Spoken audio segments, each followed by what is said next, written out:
Level 1, Associate. You don't start with power. You start with errands, paper bags, and cash that never belongs to you. At this level, you're not in the family. You're just close enough to be useful. On Tuesday nights, you pick up betting slips from a bar in Bensonhurst, a deli in Queens, and a back room behind a candy store that hasn't sold real candy in years. By Friday, those slips turn into cash. 5,000 here, 8,000 there, sometimes 12 if the week runs hot. You don't keep it, you pass it up, always up. That's the rule that sits underneath everything. Money goes up, blame comes down. If a car gets stopped with 20 grand in the trunk, you're the one in the driver's seat. If an envelope comes up light, your name is said first. Nobody explains anything to you, because if they did, you'd matter, and you don't. You're useful, and for now, that's enough. Sometimes you wait outside a diner for hours while decisions get made in the back. Sometimes you drive a man home after he hands over 10,000 in cash. Sometimes you just stand in the cold and prove you can stay quiet longer than you can stay warm. They pay you 200 for a run, maybe 300 for a night. It's not much, but it's more than you've ever had, and that's the hook. Not the money, the feeling that you're finally inside something. Once they see you can earn, you stop being invisible. You become an asset. Level 2, Earner.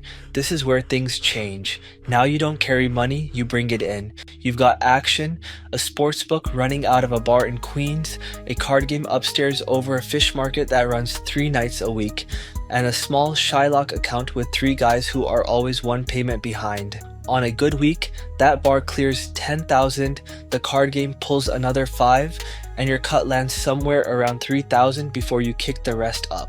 Always up. That never changes. Nobody cares how tough you are at this level. They care if the money shows up on Friday, same envelope, same place. If it's light, you feel it immediately, not because of the money, but because of what comes after. You don't threaten anymore, you apply pressure. You show up before opening, sit at an empty table, and ask if business has been slow. You look at the front windows, mention how expensive glass has gotten, and let the man in front of you connect the dots. That's what makes you valuable. Now you're making 3, sometimes 5,000 a week, enough to change how you dress, how you walk, how people look at you. Bartenders remember your order, hostesses remember your face, and for the first time, rooms feel different when you enter them. That feels like power. It isn't, because none of it is yours. You're holding it for someone above you, and every week you prove you understand that by paying up.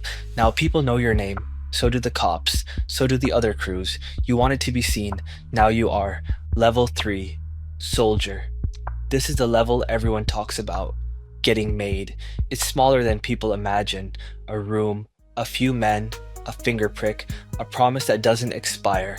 After that, your name carries weight. People stand when you walk in. Associates stop talking when you look at them, and men who used to test you suddenly become polite. That's the upgrade. The other side is that now you represent the family, and everything you do reflects upward, which means mistakes cost more. At this level, you don't just earn, you enforce. A bar owner falls behind, you go see him. A bookmaker starts holding back, you remind him how this works. If someone still doesn't get the message, the conversation changes. Not loud, never loud, but clear enough that it doesn't need repeating. This is where it stops feeling like business, because now people don't see a guy when they look at you, they see consequences. And part of you starts to like that. That part grows fast. You're making 5 to 10,000 a week if things are moving. More if you got the right games and the right people under you. And you do have people under you now.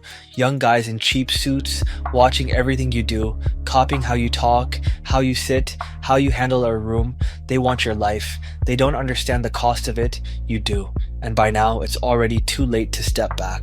Level 4. Capo, now you have a crew, not just money, people. 5 soldiers, a dozen associates, and a list of operations that never really stops. Card games, sportsbook action, Shylock money, construction connections, union favors. A good week brings in 20, 30, sometimes 50,000 across the whole crew, and your cut is steady, clean, and expected. But so is the pressure, because now you're not judged by what you do, you're judged by what your people do when you're not in the room. A bookmaker skims, that's your problem.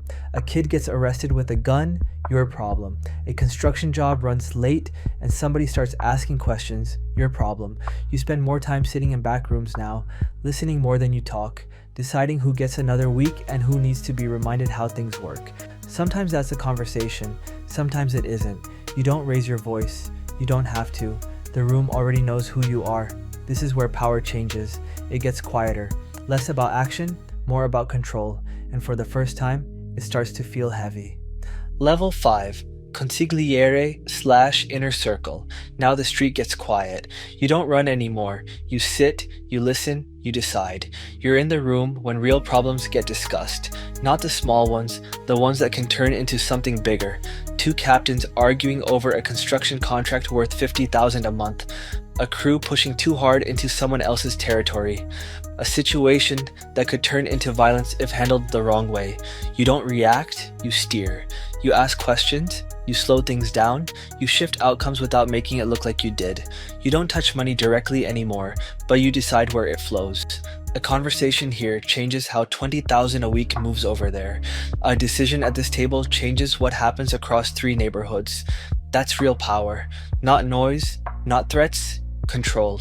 And the higher you get, the more you realize the system doesn't run on strength. It runs on balance. Level 6, underboss. Now everything runs through you. Money, problems, decisions, all of it passes across your desk before it reaches the top. You oversee captains across the city, each one with their own crews, their own money, their own problems, and all of it connects back to you. A slow week in one crew affects another. A mistake in one neighborhood creates tension in another. You're close enough to the top now to see how fragile everything really is. People think power at this level means control. What it really means is pressure.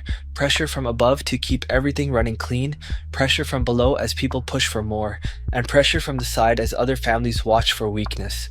Everyone is watching you, waiting for a mistake, waiting for an opening, waiting for the moment something shifts.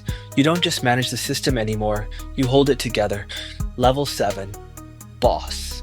At the top, everything gets quiet. Too quiet. No one interrupts you. No one raises their voice. No one makes you wait. You don't touch money anymore. You don't collect. You don't chase. You decide. And everything moves because of it. A word from you changes how money flows across the city, who keeps their position, who loses it, who stays, who disappears. From the outside, this looks like freedom. It isn't. It's the most expensive prison in the city, because now everything depends on you staying exactly where you are.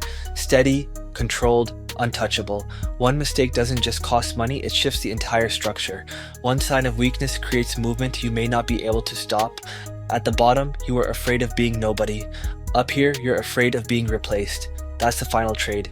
You got everything. Money, power, a name people respect, and lost the one thing you thought you were chasing in the first place. Freedom.